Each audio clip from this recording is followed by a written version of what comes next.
Hello and welcome to Footy Judge Mo. I'm here with Joe. We'll talk about this week's Premier League. I freaking can't wait, bro. How are you, Joe? I can't wait. Yeah, I'm the same as you. I mean, luckily enough, my team plays tonight. But what a way to start the Premier League campaign off on Saturday. I know Klopp and Guardiola aren't happy, but what a like opener after the last international break of the year. City versus Liverpool. It's going to be a good one, man. This has been absolutely an atrocious international break for me. We were scraping for news. People, we had a lot of debates, we had a lot of talks, but we can't wait to talk about the actual football. The actual football. And I'm here with Joe, of course. With me here. We'll talk about the Premier League. We'll talk about what happens. We'll talk about what we think is going to happen. Hit that like button for us, people. This is the Premier League preview for game week 13. We got a great show for you. And let's start. And there's only one place to start. And you know what it is. It's at the Etihad, the fortress, as people call it now. The toughest stadium to go to, right? The grave of the greats. Joe, how did you see the game? Do you think Liverpool can get something out of this game? Or it's a routine win for Manchester City? No, I know we were chatting off air, but there's something in the air. I think Liverpool could get a result here at the Etihad. Do you know me, like in terms of like football and stories and emotion and fandom, Man City are one win away from breaking a record that was set by Sunderland in 1892 for most consecutive games won at home. Yeah, 23 game winning streak. Now they're one win shy of that. And I just think Liverpool. Do you remember like when Arsenal nearly notched up the 50 wins and then Man United beat them, right? It's got a little bit of that vibe to it. It's like City are going for this. Not much has been said about it, but if they do it, obviously it will get lauded.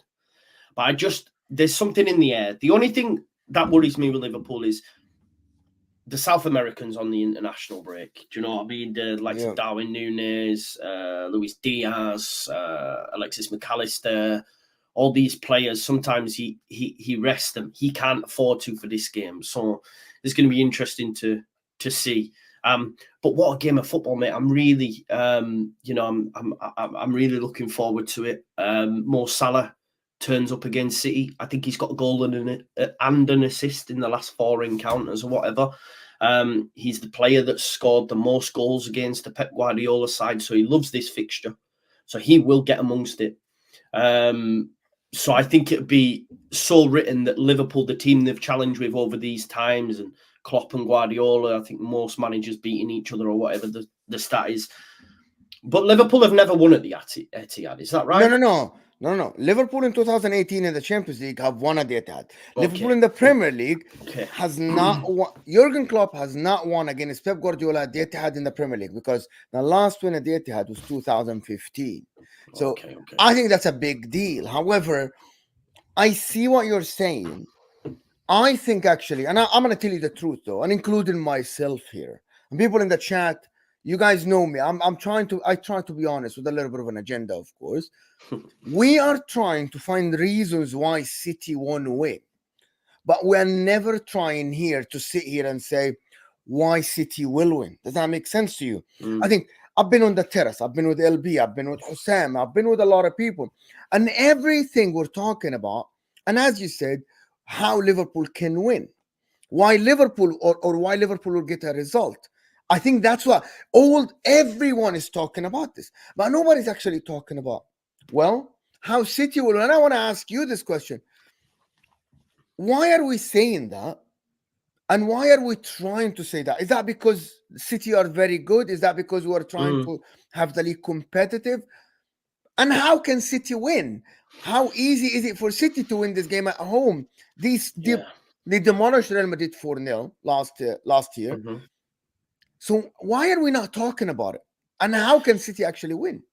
Yeah, I think it's obviously it'd be quite a shock, even though it is Liverpool. It'd still be quite a shock, just due to the fact that City have been as good as they are at home. Daniel's just put in the chat they haven't lost at home this year. We're now in November. Do you know what I mean? That's crazy when you think about it. November and they've not lost at home. I think what's going to be key, more, and I wonder what your opinion on it is, who he plays on the left side. Because obviously he likes to play Grealish in the big games for the control. But then everyone's talking about Trent and Doku and what Doku can do against Trent. So it's going to be interesting from Pep's perspective which way he goes about it. Because he tends to opt for Grealish in these big games.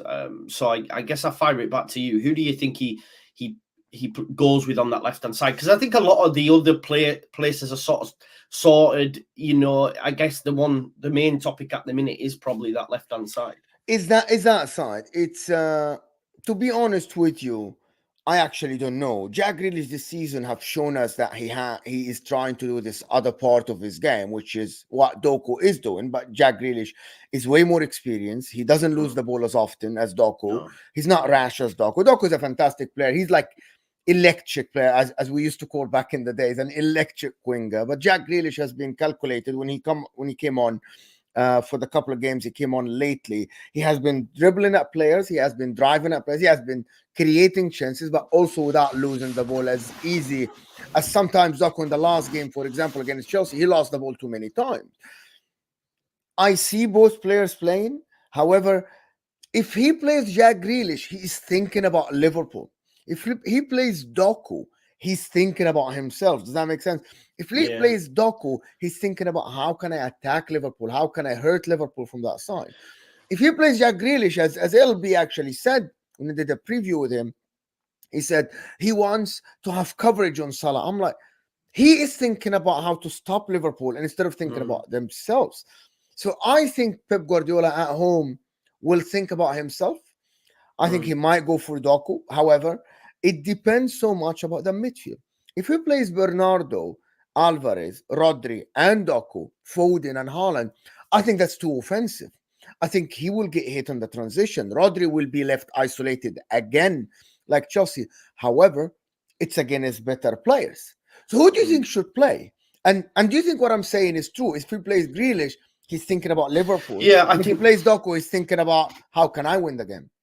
Yeah, for sure. And it's quite interesting you make that point about Doku losing the ball a lot, because then that is a worry for Pep in terms of the counter-attacks, the transitions that Liverpool will have. And like we know, Mo Salah's been lethal in this fixture. So be wary of that.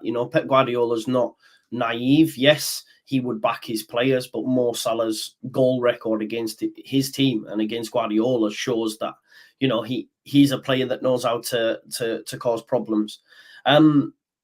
It is going to be interesting how they line up. I agree with you. I think that's, for me, is the only talking point. Bernardo Silva will play. We've seen how against Man United, and I know it's a different opposition, but how much he just controlled that game, Bernardo Silva. Without him in that game, okay, they still win it, but he was everywhere. And I think he'll be expected to do a similar sort of job, picking up the ball all over the pitch to try and keep, take a strangle of the game and keep Liverpool pen back, as it were. So, yeah, it'll be interesting to see what the lineup is. I think, again, defensively, I don't know who's going to play across the back, but, there is nobody other than Gavardiol, Diaz, Akanji, and Kyle Walker. I don't think there is any other choice for him. No. And I think what's quite interesting, like Gavardiol, he's phenomenal and will go on to be phenomenal. Is he phenomenal now, though? No, that's the point I was just going to make. All right, because he said he's phenomenal. No, okay. He's going to be phenomenal. All right. Yes, fair. He is great, though. Let's not beat around the bush. I do think he would have performed better. Leeds United were linked to him quite some time ago before he went to Leipzig, so I was aware of him. And then the World Cup just took him to another stratosphere. That Argentina game aside, I thought he was epic in the World Cup. He's come to City and maybe not done as well as I would have thought. Still great, but not done as well. So I think, again, he's going to be playing on the side that's going to be Salah. If they can stop Salah, which I don't think they can. That's the thing. This is the key thing. It's Salah maybe versus Haaland, really. Do you know what I mean? It's that kind of vibe more. Salah versus Haaland. Salah versus Haaland. Yeah, in this game. The I tale actually of the don't think two. so at all. No? Okay. No, at all. I actually don't think that at all. I actually think it's Rodri versus the world. I think it's Rodri versus the midfield. I literally think that. Yeah. I genuinely think that it is about Rodri controlling the Szoboszlais, the McAllister, the Gravenberch if he plays, because that's too much for him. Other midfield, Alvarez has to do a lot of work. Bernardo Silva, as you say, has to do a lot of work. That's what I think, in my opinion. I think Guardiola and Salah, yes, I see what people are saying, Guardiola, but they can double on him. I think the biggest question is, does Matthias Nunes play? Or you play Bernardo Silva and you give him more defensive duties? What about That's what I Kovacic? think.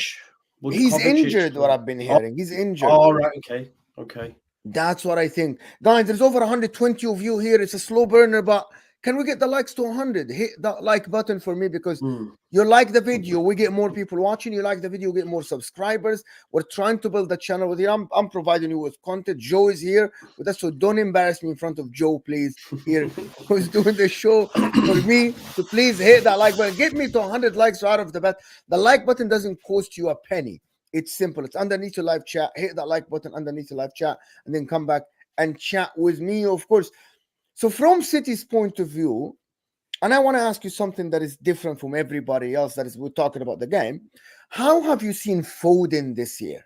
How have you seen him play? Has he filled that void that left by Mahrez? That Bernardo Silva was on the right side last year. He's not as creative with Mahrez. How do you see Foden? I've been disappointed again, and I know what.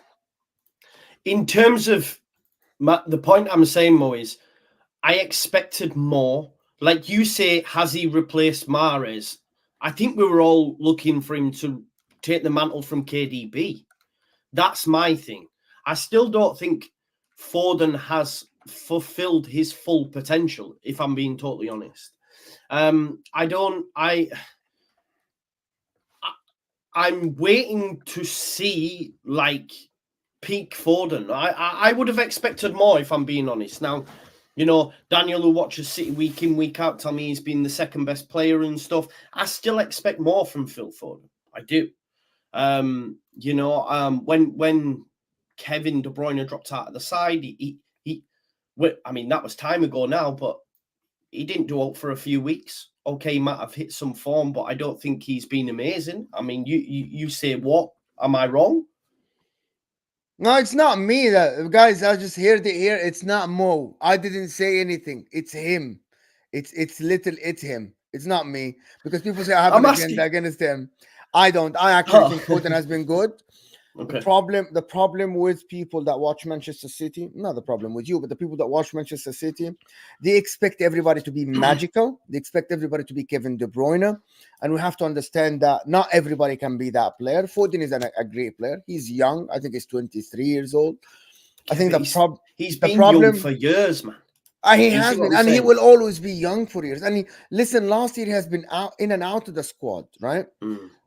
But look at what he did in the last. Look at what he did in the last in the final when he came on for Kevin De Bruyne. He was absolutely electric. He terrorized me when I was watching, and I'm an Inter fan. I think the problem with with Foden is that he still isn't a free player. At Manchester City, you have to do your job. I think he's playing good. The problem is we're looking at Doku and we see how Doku dribbles past players. Foden does the same, but not in an electric way. Foden glides past player. Well, let me ask you something then. If you say that, I think Foden has been. I think it depends on what you expect from him. Are you expecting? Go ahead. In 10 games, in 10 starts, right? He's had 10 starts. He's got 3 goals and 3 assists. I think that's all right for a winger. What are you expecting from him? More than that. I'm expecting. I hear what you're saying about, he's young, but he's been young. He's been young. He's been in that Man City side now since 2017. We're now in 2023. What do you expect? Okay, so let me put it. Do you expect Foden to reach Salah's level? No, I'm not expecting that. That's crazy. Okay. Do you expect Foden, for example? So who do you think is the better player at the moment? And you're a neutral guy. You don't have any affiliation with either between him and Salah. Salah. There is not even a question about Salah. Yeah, I was gonna say Saka. Both young, both play for teams now that are close to the top. Man City have had a better coach. Man City have had the most success. And I really genuinely want to ask this question. If you're building an independent team at the moment, don't tell me about this guy plays for this coach. If it's Leeds United tomorrow, is promoted to the Premier League, and you're putting a super team for Leeds United with unlimited funds, who would you choose? And be honest about it, and don't be afraid to hurt people's feelings. No.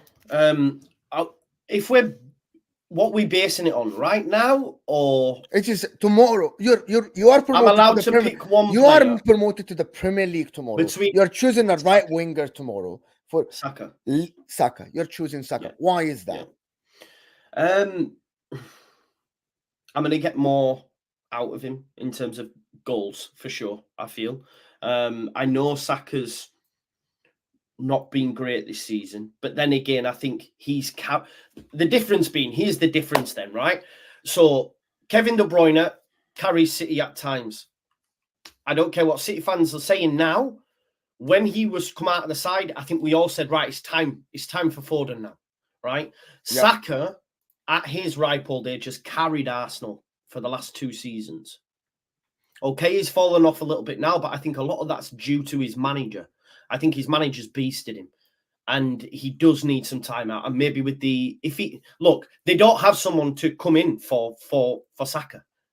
They don't have a right-sided player. That's what they need. They need someone in that position. I know they were linked with Rafinha a couple of seasons back. Remember when he left Leeds, so that would have been perfect for them. But them two were never going to share minutes, you know. But I think for me, Saka's gonna give me more. I agree with what Jamie's saying in the chat. You know, some players don't always give you goals and assists, but from that right inside forward, right side channel, I want goals and assists. So for me, I would go for Saka. I'm sick of. Listen, I like Foden. It's clear there's talent there, but I think we can all agree we expect more. And Daniel, Saka does carry Arsenal. I know this season he hasn't been great, but he has carried Arsenal. Let's not pretend he hasn't. Like 25 goal involvements last season. 25. I mean, I think Foden has the same goal involvement. So let me ask you something. What last season? Let me fact check this. 25. I think something like 20 or 20 something. Let me have a look. I'll tell you. I'm going to tell you now. In way less minutes. 17. The whole competition. That's just Premier League. That both just Premier League. Exactly what I'm telling you. Exactly. So let me ask you something completely different. Okay. And people in the chat, you might not like this. Okay. I really think that the one player that everybody is sleeping on in the Premier League as a right winger is Jared Bowen. 8 goals and 1 assist in 12 games. Why do people keep saying Jared Bowen isn't up to the level? Is it because he plays for West Ham? Of course it is. And he came from the Championship, Hull City. Of course it is. Until he goes to a top 6 side, he won't get the respect. It's the same. Do you think he can? Do you think if Jared Bowen, who is, how old is Jared Bowen at the moment? I actually don't know. How old is Jared Bowen? Jared Bowen is not that old. 20, I'll tell you now, he's 26. He's 26. So he's 3 years older than Foden. Do you think if Jared Bowen gets a big move this summer, he can reach the level that people think that Saka and Foden can reach? No, I don't think he's their level. You don't think he's as good as them? He's been very consistent for West Ham. He has, yeah. And look, we know Klopp's a massive fan of him. So that tells you all you need to know. I do think, though, like, let's say Salah moves to Saudi, and if Bowen is his man, because he's been linked season after season, that's one hell of a drop-off. Like, I can't lie. I really like Jared Bowen. Like, Jared Bowen carried Hull City in the Championship on his own. Then he gets his move to West Ham, and at times he carries West Ham. You know, he pops up with goals and assists all the time. But, yeah, I don't know. Only time will tell. I think, like, because it's out there that Klopp's a fan of him. Do you, like, I'll bring it back to you more. If, say, Salah goes in the summer and the replacement's Bowen, it's not the one, is it? It's not Mohamed Salah, but I think Bowen can actually, with the likes of Diaz, can actually... Listen, Jared Bowen in a Liverpool team can get you 15 GA every year. Yeah. Yeah, I agree with that. Easily. He's not going to get you the 30 that Salah gets you, or the 25. Listen, there is no replacement for Kevin De Bruyne. There is no replacement for Erling Haaland. You cannot replace Mohamed Salah. That, like, Chelsea couldn't replace Eden Hazard, right? You replace him collectively. And I think Jared Bowen is a good recruitment for Liverpool. But let's move on. So you expect Liverpool to get a result out of this game? Or you still think... So add the last thing about Man City and Liverpool. I don't know if I expect, but I think they can. Okay, there's a message. Yeah, I think they can. I actually think as well. Let's go. I don't want to. You don't have to say a score line. Okay. If you no, don't I think they can get a result. No, I think they can get a result, and I don't think it will be that big of a shock. I just don't think City. But then again, I'm just about to say I don't think City have been great this season, but they've won all the games at home though, so we can't really chat on that. But elaborate a little bit more. You don't think Manchester City has been good as well? They haven't been as good as previous seasons. They've not been as imperious. They was beaten by Arsenal, for example. They've not been as great, Mo. You know this. Have they? I think so. I think they haven't been great, but they're missing John Stones. Okay, so my point about Manchester City is very clear. They didn't replace Gundogan because I think Kovacic started well, but then he fell off. Matthias Nunes, until this moment, hasn't proven himself. He can't find the right midfield without John Stones and without Kevin De Bruyne. He's trying this, he's trying that. He hasn't found the right place. Doku has lightened up the Premier League. People keep saying Gvardiol this, Gvardiol that. I think Nathan Ake, based on every Man City fan, he has been one of their best players last year in that left-sided centre-back when John Stones inverted. Kyle Walker has been very good defensively, but he had some mistakes in him, and that's the difference. Akanji was immense last year. Akanji hasn't been the same. There's a lot of players that haven't been the same. Rodri had record, and they had 3 games out. That's what people don't want to say. People want to say we start slow, but we build at the end of the season. Well, will you though? You don't have the Gundogans, you don't have the Mahrez. Yeah. Laporte even is an experienced player. Ake isn't playing. Gvardiol is still young, but you have Pep Guardiola. So we're all putting our eggs in one basket, which is Pep Guardiola. We're assuming that Pep Guardiola will be able to find the right formula. But Kevin De Bruyne has had back-to-back hamstring injuries. And if you played football, you know that's very hard to come back to your top-notch performance right off the bat, because it will take time. You'll be afraid of the injury again. John Stones is in and out of the squad, right? You want a treble, it's hard to motivate players sometimes. Jack Grealish has been in and out of the squad. Jeremy Doku is young. He had brilliant games, but also he didn't have some good games. That's what I'm thinking, right? But what's helping them is that Liverpool is still coming back to the fold from a terrible season last year. Arsenal has been looking great this year at all. They have been slow, Arsenal, in terms of offensive side. They are terrible in terms of creating chances. However, they are converting their chances. So that's why they are close to the top of the table. That's my assessment of the season. Like, I wouldn't be surprised if Aston Villa jump in the top 4 within this week. If Aston Villa win against Spurs, and let's move on to that game. Aston Villa at the Tottenham Hotspur Stadium. Tottenham Hotspur still without Romero, without Van de Ven, without Madison. And Aston Villa with the whole lineup, I think, is fit and ready for this game. Yeah. How do you see this game? How do you see this game going? It's going to be wild, bro.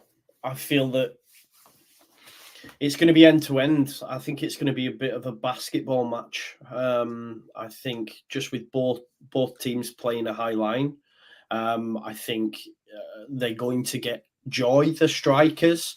I think Tottenham aren't the same team without Maddison. If Maddison plays in this game, I'd have to favour Spurs. I'm not saying I favour Villa just because it's at the Tottenham Hotspur Stadium, but I think it's going to be a lot closer. I think if Maddison was in this game, I'd say that Spurs are going to win it. But it's going to be a really good game, this, and one that I'm looking forward to watching. Spurs, obviously, there is a drop off. We said this on this very channel that when they get injuries, it's going to be issues. And not only did they get injuries, they got suspensions. Everything that could have happened. Well. Everything that could have happened. Yeah, did happen. I actually think that nobody, like, I'm not gonna sit here and tell you I saw this coming. I didn't, to be honest with you. I actually didn't. I didn't see this coming. I didn't think that they would get all these the injuries together and the suspensions. Yeah. This is, so let me ask you something. Is this a test for Ange Postecoglou, or they just write this off? The fans shouldn't look at these games because you have Dyer, you have Davis, right? You don't have Bissouma, you don't have Madison, and it's even, you don't have even Solomon on the left. Mhm. I don't rate Richarlison, you know me. It's good. It's better for them that he's not even fit. So is that Ange Postecoglou's test, or he just has to ride this wave and try to get past these games? He's just got to ride it out, hasn't he? Because he's not going to change his style. He's not going to say, do you know what? I haven't got the personnel that I'd like. So what I'll do is I'll try, you know, go defensive maybe and play to the strengths of some of my players that I have. You know what I mean? He's not going to do that. You know, so he's very similar to Marcelo Bielsa in that respect, and other managers that say my way or the highway. This is it. This is how we play. I like it. It's swashbuckling. That's what I'm really looking forward to this game. So look, Spurs fans are happy, regardless of what happened at Chelsea and getting knocked out of the Carabao Cup and all this stuff. They're happy. They're watching entertaining football. They're already ahead of where they probably thought they were going to be. They lost the best striker in world football right now in Harry Kane in the summer. And, you know, they're still up there. So they're happy. Aston Villa fans are happy. Obviously, what a fantastic start to the season for them. I just think it's going to be an exciting match, mate. I couldn't really call it, but I think there'll be a few goals. It might be 3-2, either way. So as well as having City Liverpool, which I think could be high scoring, I think this one is this Sunday. This is Sunday. It's a Sunday game. Yeah. So this is again, and I think it probably is the early kickoff as well. Probably the early one. Yeah, 2:00. So it's going to be two great games to start off the day. I think Tottenham Villa is one people should be watching. I think it's going to be good, bro. Yeah, 100%. I actually think this game is going to be very exciting. I think Spurs are going to still play good football. I actually think that Spurs are going to try to play good football. But in my opinion, I think Aston Villa will have too much for them in terms of going forward. Yeah. Oli Watkins, Diaby, Bailey, Jacob Ramsey. I don't know if Jacob Ramsey is fit or Douglas not. Luiz, even though Douglas as well, Luiz, man, yeah. He's been great this season. You've got Matty Cash, although I think Matty Cash picked up a knock or came back from international duty. I think he's available. So. I think he's available. He, yeah? Yeah. Luca Dean as well. So yeah, it's going to be exciting, this game. It's going to be very, very exciting, this game. But I'm going with a Villa win. I'm going with Villa win and Spurs dropping down a little bit on the table. I think Manchester United, if they win or lose, Newcastle, I don't know who's going to win, but I'm expecting Aston Villa to jump ahead of Spurs this game week. And from mad, isn't it, that people were talking about a title race, you know?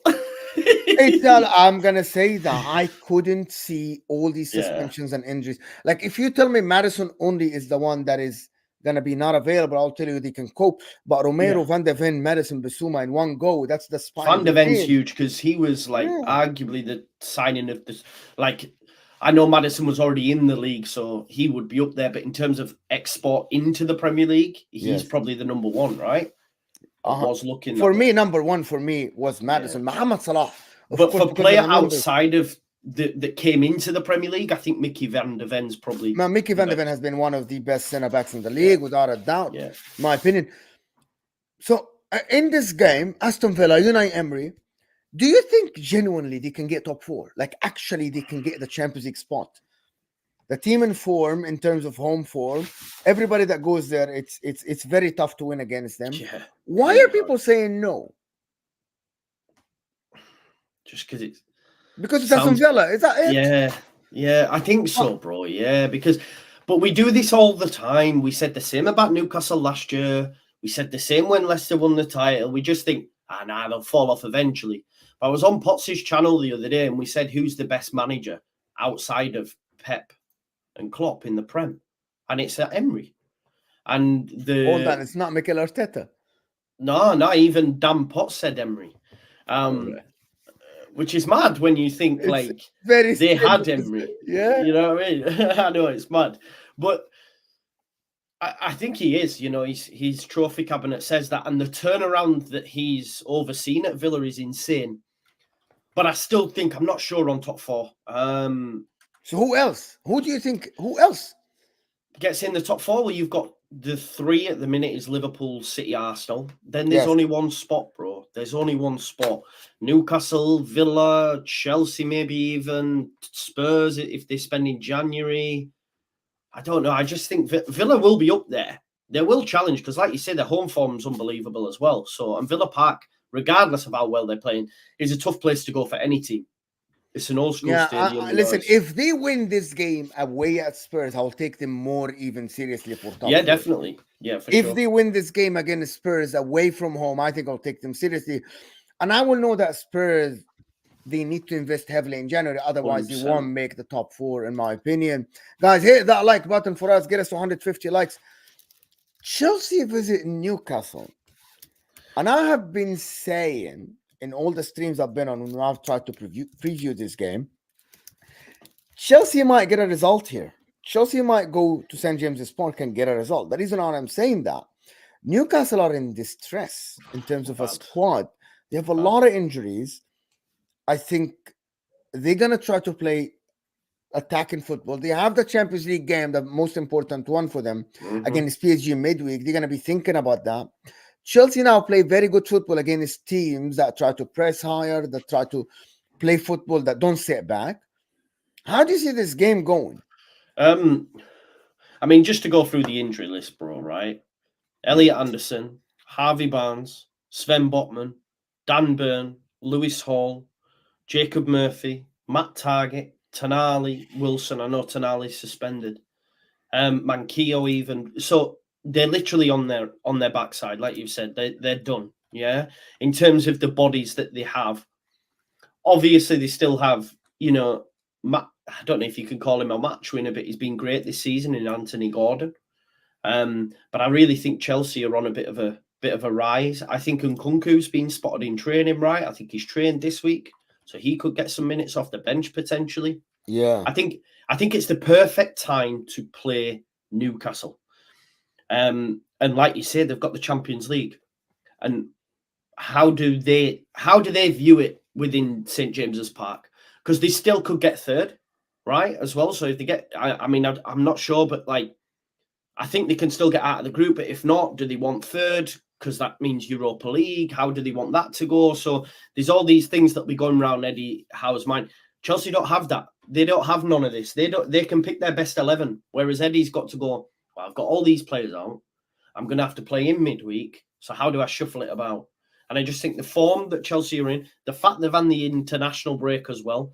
I know a lot of them will have been away. Cole Palmer, obviously getting an England call-up. He's flying at the minute. So as tough as St. James's Park is to go, I think I could see Chelsea win as well. I can see Chelsea win as well, 100%. Yeah. Listen, this super chat EMMC is responding to what we're saying. Is that Saka carried Arsenal to what? Arsenal hoard hype in a mid. Joe isn't an Arsenal fan. Yo, by GA logic, can I read the super chat and then you can? Sorry, you do it. I'm annoyed. That's all. Go on. I know. By GA logic, Haaland is better than Messi. Big up, Mo. You can respond. Okay, so Saka carried Arsenal to second. Saka carried Arsenal to Champions League football. Okay. Does every player have to carry someone to a title for them to be considered good? No, they don't. So that's just silly logic. Arsenal hoard hype in a mid. If you think Saka's mid, then okay, that's fine. Then you think that. He's definitely not. And by GA logic, Haaland is better than Messi. The past 12 months, World Cup aside, he has been. There you go. Simple answer. Straight. Okay. It's not only about GA, to be honest. No, it isn't. But this is the point. Like, if Messi doesn't have the World Cup, who wins the Ballon d'Or? MC Haaland wins the Ballon d'Or. So there you go. Well, thank you, EMMC for the super chat, and you got a response. You got an annoyed response.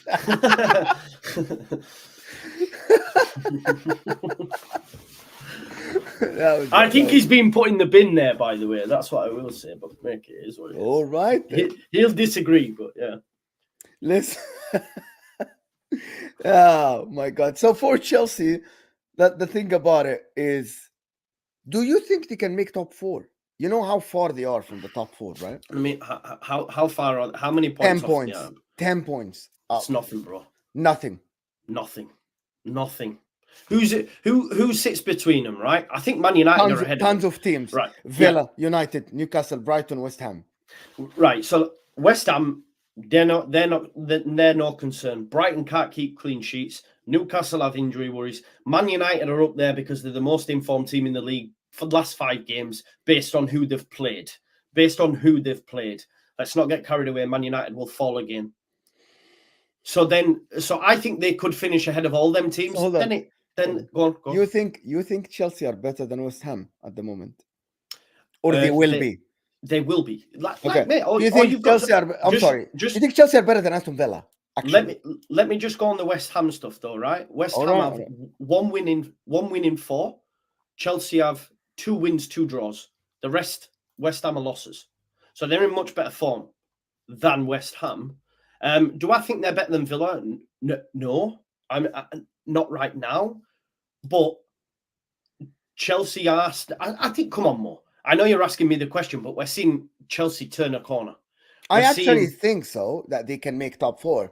Yeah. But to be honest with you, to sit here and say that Chelsea are closer to make top 4 than Aston Villa, I think it's absolutely crazy. I didn't say that. I think it's actually crazy. I didn't say that though. All right.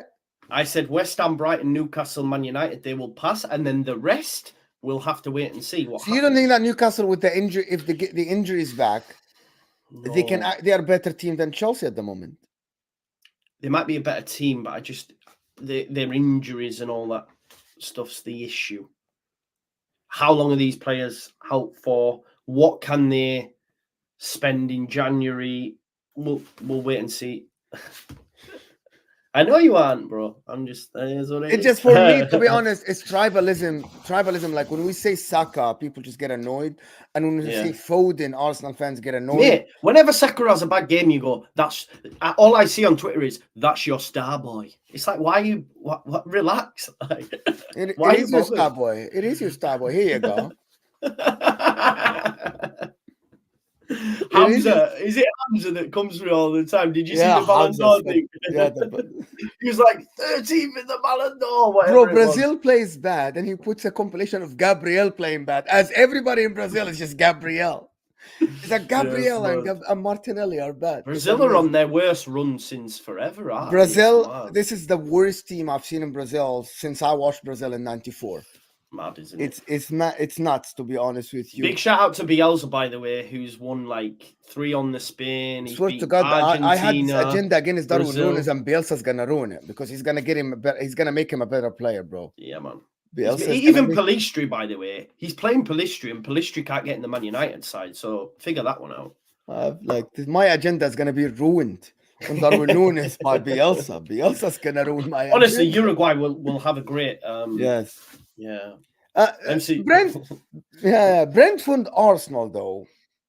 Is it? I said it's an easy game. People said it's a tricky game. Where's it at the Emirates? No, sorry, excuse me. It's actually at Brentford. It's not an easy game. That's not an easy game at Brentford. Not a chance. Do you think it's an easy game? Yeah, I think Arsenal will win this game. Do you think it's an easy game at Brentford? Yeah, like 2+2, like 3-1 or 2-0 or something like that. Brentford will try to defend. Arsenal will break them down, and it's gonna be an easy game. Let me ask you something as someone that looking from the situation outside. Why is Kai Havertz look okay for Germany and it doesn't look good for Arsenal or Chelsea? Because he's not a Premier League footballer. I think he's why is that? What's the explanation for it? I don't know. Body, he's physically big. Yeah, you know what I mean. Left-footed, was talented at Leverkusen, and some people just I don't know. It's an enigma, isn't it? I wish I had the answers, bro. But some players just don't make the grade. Maybe it's a mentality thing. I know he does a lot off the ball that a lot of us don't see, and because he's gone to Arsenal for a big. Plus, and he was a lightning rod at Chelsea. That's now been made bigger. And Arsenal fans and a lot of us were scratching our head why he made the signing. So that amplifies it even more as well. Because everyone's like, every time he drops the ball or has a stinker, why have you bought him? all these things can impact Havertz as well. I also think even giving him that charity penalty is a bit wild. Like if I'm Havertz, I'd be like, what are you doing here? Do you know what I mean? I just think it makes him look come on, man. He's a grown man. He shouldn't need a charity penalty. Like it's mad, really. Yeah, I don't understand this charity penalty that they gave it to him. But anyway, so you think that okay? So do you think Havertz is the signing that might cost Arsenal the title this year? Because 65 million, you could have spent that somewhere else. You waiting for a striker to score goals. Your striker, Gabriel Jesus, said his best attribute isn't scoring goals, which is kind of stupid and idiotic in my opinion. But they may get a goal scorer in January, right? Tony. Really, I think Tony might be the answer, to be honest. I think Tony might be the answer for them, but I still think that the midfield is a big problem for them. It's a massive problem. Timber is coming back. I think that will help him a lot, in my opinion.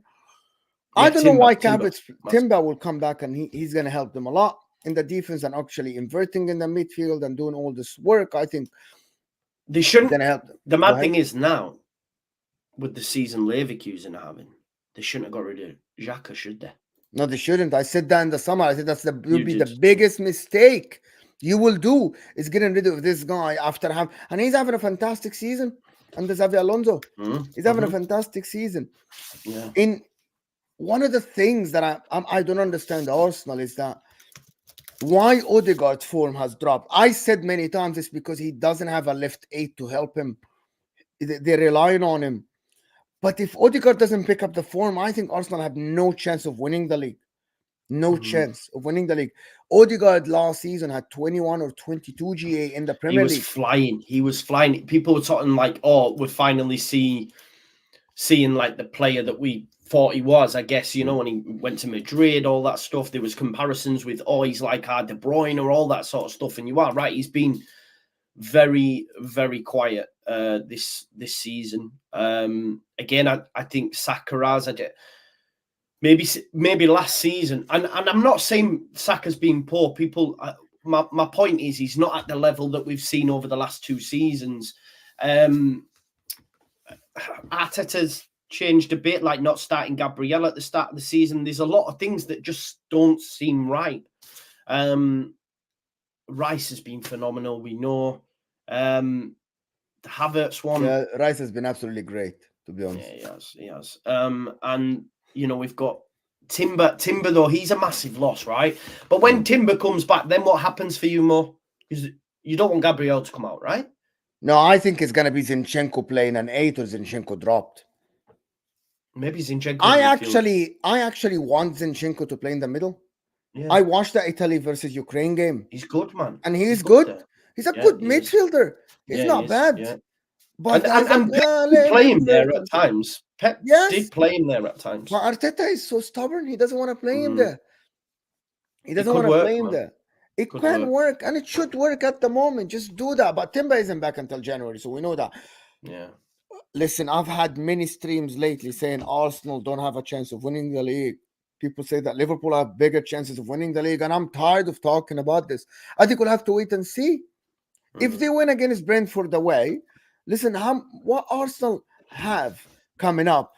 I don't think Arsenal have a tough fixtures coming up, if I'm not mistaken. What are their fixture list coming up? Arsenal. They have, after that, they have Brentford, they have Lens, they have Wolves, they have Luton, they have Aston Villa, they have Brighton at home. I think they're all winnable. Even Aston Villa away, they are winnable. So Aston Villa's a tough game. It's a tough one. But if you want to win the league, you should be able to go there. Even if they get a draw, by the way, at Villa Park, I think it should be all right. Yeah, I think it should be all right. I'm just not understanding the people that say, well, Arsenal aren't good enough to win the league. Well, they were good enough last year. They didn't win it at the end. But I think they are still getting the points, and I think they can go back to the right form, in my opinion. People just want to... But do you think that Brentford can actually hurt Arsenal in this game? Counter-attacks? Yeah, I don't think it'll be because Saliba has been amazing. Yeah, Saliba. That's how I was just going to say, bro. And Buemo, he's a good player. Vissa, if he plays. But like you say, Saliba's been unreal, hasn't he? That's why I say, by the way, it's going to be an easy game because counter-attacking just stop. football for Brentford, I'm sorry, Saliba will stop Mbeumo. Yeah, he will. And Gabriel will stop Westa. So they will have to rely on free kicks and throw-ins and corners and stuff like that. And Arsenal have been good in breaking the teams that play low block. They haven't been bad. Ramsdale's in goal, though, right? Like, big problem. This could cause issues because I'm not saying I actually like Ramsdale, but obviously I don't. But even still, like mentally, obviously his dad came out and said a load of stuff. Sometimes this can impact a keeper's performance. He's the type of keeper, a bit like Pickford, a bit like Joe Hart was. They're very emotional. They want to do well. And maybe that can sometimes spill over into errors, mistakes, making daft saves when you can make an easy one. So that could have an impact on the game, especially when you've mentioned long throws, set pieces. You don't need Ramsdale coming flapping for him because he's like, oh, I want to prove that I should be the one, you know. So that could cause issues. But I do agree with you. Saliba should eat up what Mbeumo's going to want. Yes. So they signed Raya on permanent. How do you view that signing? How do you think Raya long term? He's 27, if I'm not mistaken. As a long term goalkeeper for Arsenal, do you think that's a good signing for them? Do you actually rate David Raya at all? I did. I thought Chelsea should have gone. Is he better than Ramsdale? I'm not sure, bro. I'm not sure. You're not sure. I think they're very similar. I think it's. I almost feel a little bit harsh what they've done to Ramsdale because he was great last season for Arsenal. Good last year. Yeah, for some reason, I don't know. If I'm Ramsdale, I'm knocking on the door in January saying, I want gone. I want him gone. Where's he going to go, though? Chelsea? He could go to Chelsea. He's better than Sanchez. He's better than Sanchez. Sanchez is not the one. He can go to Brighton. It'd be great with that. With them. Yeah, they play Europe as well. They play he might Europa go. League. He could go Europe though. He could go Europe. Maybe I'm not sure where, but we've seen other, more. Let me tell you something about David Raya that people don't understand. The people in the chat, you guys think that Raya is not good. Raya's save percentages have been very, very good. Raya's connecting passes has been absolutely with the elite, with the Edersons and the Allisons. Raya's stopping crosses has been good. Raya making mistakes is what people focus on. Remember, he's making mistakes because Mikel Arteta asked him to take risks because the guy waits for the right pass. The guy waits. He could have just cleared it like any other goalkeeper, with all due respect, that plays for Crystal Palace or play for Brentford, right? But this guy waits for the right pass. And when you wait and when you give the opposition chance, you make mistakes because they press you high.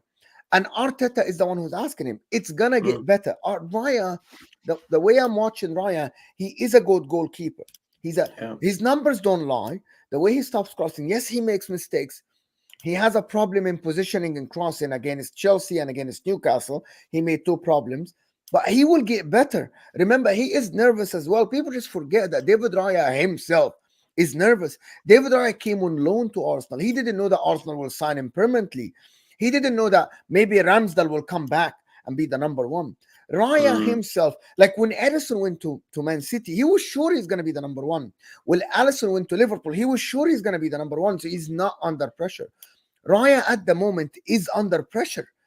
People don't understand this. Raya will come good. His abilities on the ball is good. The thing as well, and I agree with you, is that let's say, for example, he did kick it long. Best believe at half time and at full time, Arteta's having a go at him. Why are you not doing what I've requested? I bought you to do something and you're doing something else. Exactly. Oh, but it was better. No, I don't care. You do what I've asked you to. That's what I bought you for. We've got it at the minute with the goalkeeper at Leeds United because he keeps punching. People saying he should catch. Who's that? Meslier is a League 1 goalkeeper. Oh, give over you. He's streets. Are you serious? I rate Meslier. Yeah, you rate Meslier? Yeah. Meslier is a League 1 goalkeeper. No, he's not, man. He's 22 years old, isn't he? You mean League 1? League 1. League. I'm serious. Meslier made a lot of mistakes. Yes, but the season before he didn't. The season before he was good, but then last season he was, for some reason, he kept making mistakes. But I get what you're saying. you're asking. So your coach is asking Melia to play on the floor, not to punch. He's telling him to punch the ball because he's like way far and ahead of the rest of the goalkeepers in the division for punching. So my point is, like, that's a request. And in terms of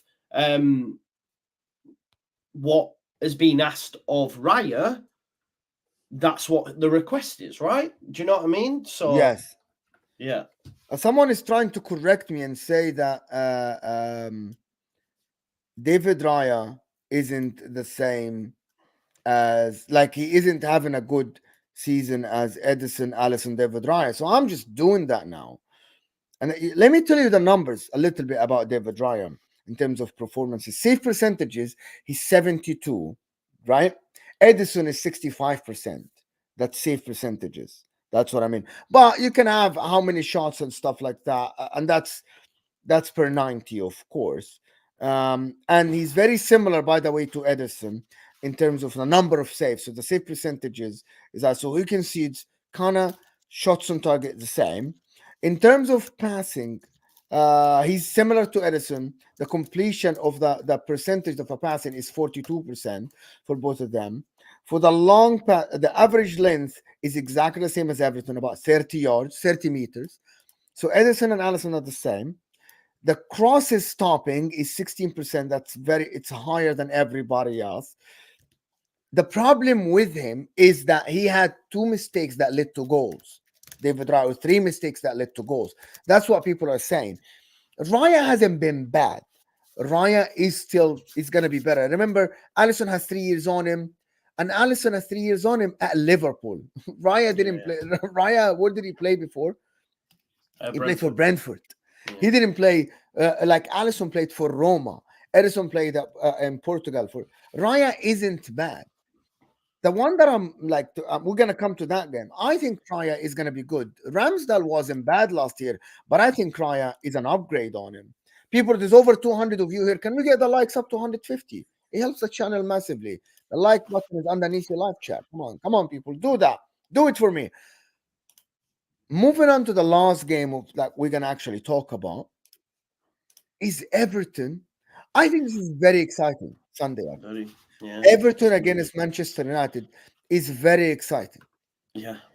By the way, I think they are the teams on form at the moment, if I'm not mistaken. Yeah, Everton coming from 4 game unbeaten, winning 3 and drawing 1. Man United in the Premier League, I think they won 4 as well and lost 1. Yeah. So both are coming from the same form, if I'm not mistaken. What do you think how this game is going to go? Do you think Man United can? For some reason, I don't see Man United winning this game because Everton are going to sit back and play on the counter-attack. And by the way, Everton scored in the last 4 games. Do you know the thing is as well? Yep. This points deduction is going to galvanise them. Sean Dyche is going to use it. The Premier League are against us. They will come out like Trojans, Everton, okay? The crowd, you're talking banners. They've even put a banner over the City game, the City-Liverpool game, because it's getting... So what? But I know that doesn't impact what's on the pitch, but it impacts the crowd, okay? Yes. So that atmosphere at Goodison Park, which is normally a decent ground for them anyway, is going to be on a different level to what most have experienced. I think Man United will struggle in that, okay? Man United, people talk about form and all that. At the end of the day, they're in good form. They've been playing crap opposition. If you actually look at the score lines as well, I mean, they had to come back in injury time against the Fulham, and there was the Sheffield United game. Luton, Sheffield United.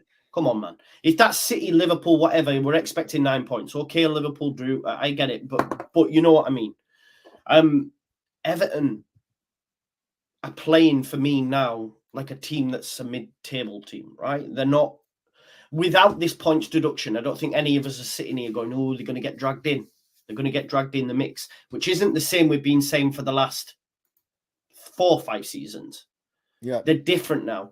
So I think at home, with everything that's going on, the fact that Man United do have a soft underbelly, I think Man United will get beat. Yeah, I think they will. I could see 2-0. I could see 2-0. Højlund's not scoring in the Prem. I could see 2-0. Højlund's even injured. Oh, is he? Oh, there you go then. So who's going to It's start up even top? worse. Martial or Rashford up top. Martial, man. Wow. Like, to be honest with you, I don't see Man United winning this game.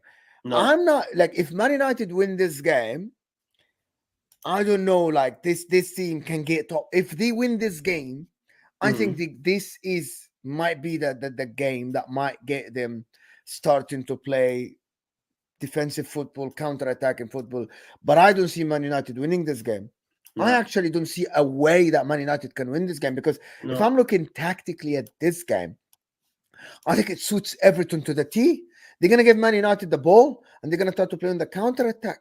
I'm not sure how Man United win the game. People tell me, Man United fans say, but we're going to play transition football. We're going to play counter-attacking football. Everton, even, I'm not going to allow you to do that. Everton aren't going to have the ball. Everton don't know how to actually hold onto the ball. They literally don't know how to. I'm going to check like something, right? Average position in the league,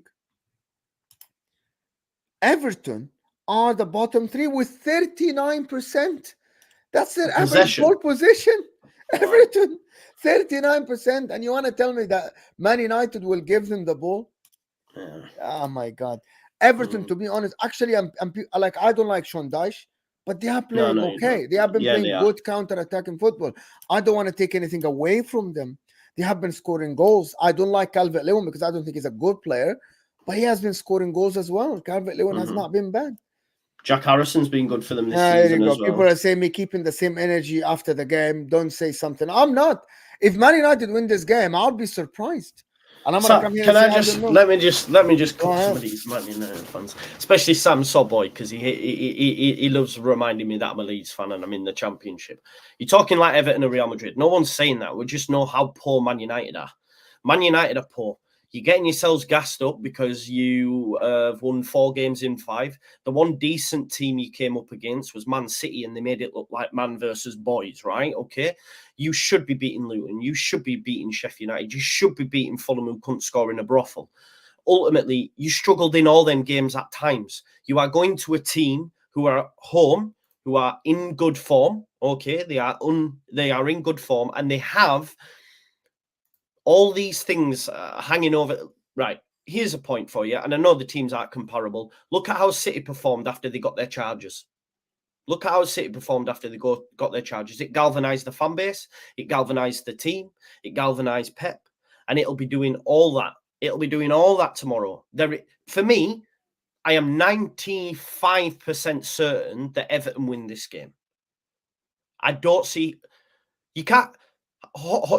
Mo's just mentioned there, Højlund's not even fit. So who's starting up front for you? We're gonna put Rashford back through the middle. Are you gonna play Martial? I mean, Martial is, a busted flush.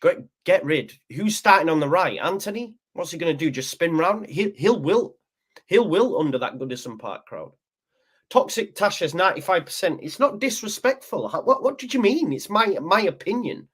It's my opinion. How's it disrespectful? That's like City going up against Luton and me going, I'm 99% sure. Well, I am. That's what I am. There's no disrespect. That's why it's disrespectful, because you said 95 points, and the example you mentioned is Luton versus Man City.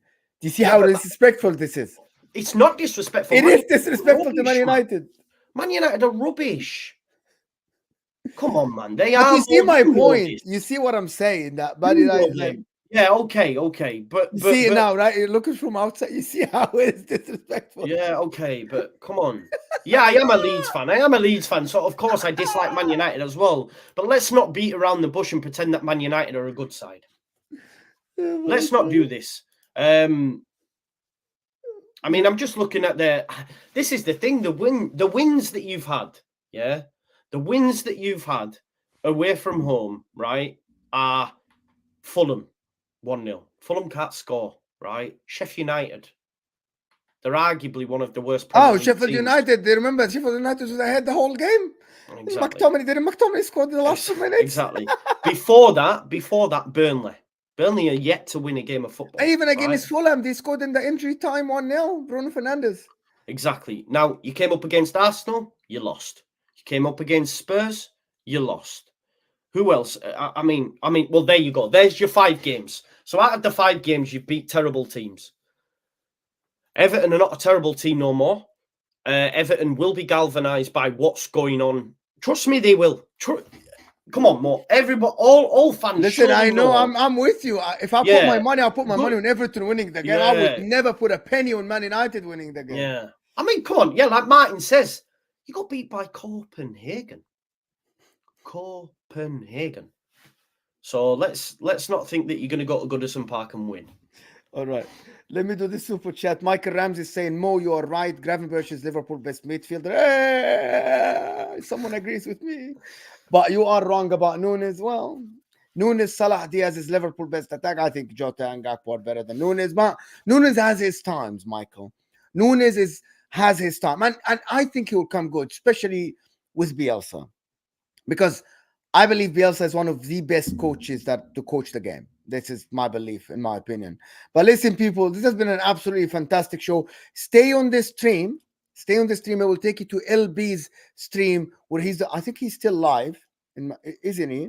I think he was live right after me. I think he's live. Stay on the stream. I will take you to his stream.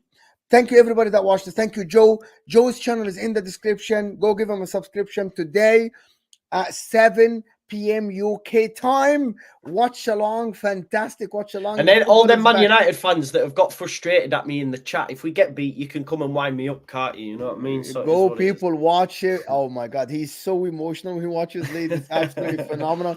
But stay on the stream. It takes you to LB stream where he's previewing Liverpool versus Man City. And also, let me just tell you something. Tonight, 9 p.m. UK time, I got a fantastic panel for you. We're going to talk about the Premier League. We're going to talk about the coming games from a panel point of view. Thank you, everybody that watched us. Thank you, Joe. Really appreciate you being here. Cheers, bro. Go give him a subscription, people. Stay on the stream. It will take you to LB stream. And we're out of here, people. See you guys soon. We'll see you tonight.